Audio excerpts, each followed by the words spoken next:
आज मी केलेले hair wash करायची बिलकुल पण इच्छा नव्हती, कारण इतकी गरमी करते ना, तर केस सुट्टे पण ठेवायचे बिलकुल वाटत नाही, वरतीच अटकावेसे वाटतात. तर मी असं पपई पण घेतलेला खायला, कलिंगड पपई, काय ना काय थंड खाते. आणि बिचारा माझ्या नवरा असताना खूप जास्त काम केलं, संध्याकाळी घरी आले तर मी संध्याकाळी भेटले आणि बिचारा एवढा कष्ट करते सगळ्यांसाठी. आणि आम्हाला जायचं होतं बड्डेला, म्हणजे माझ्या भाच्याचा बड्डे होता. तर हा माझा ड्रेस कसा वाटते कमेंट्समध्ये सांगा नक्कीच, कारण यांनी मला गिफ्ट घेतलेला आहे, तो मी आजच घातला.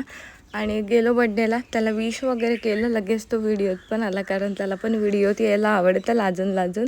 आणि कटलेट होते, तर हे व्हेजवाले कटलेट होते. ॲक्च्युली मी हे पहिल्यांदाच खाते आणि मी बघते आहे पण कसे असतात, कसे बनवतात ते पण मला माहीत नव्हतं. तर आता बघितलं मी, तळले वगैरे, तर वासच इतका भारी येत होता की कधी खाते असं खूप जास्त इच्छा झालेली यार खायची. पण खूप मस्त टेस्टी झालेली ना, इतके सुंदर. त्याच्यानंतर केक वगैरे कट करायला घेतला, आमचा बड्डे चालू झाला. व्हिडिओग्राफर आमचा वेगळा होता, त्याच्यामुळे व्हिडिओ जरा हलत होती, सो तुम्ही समजून घ्या.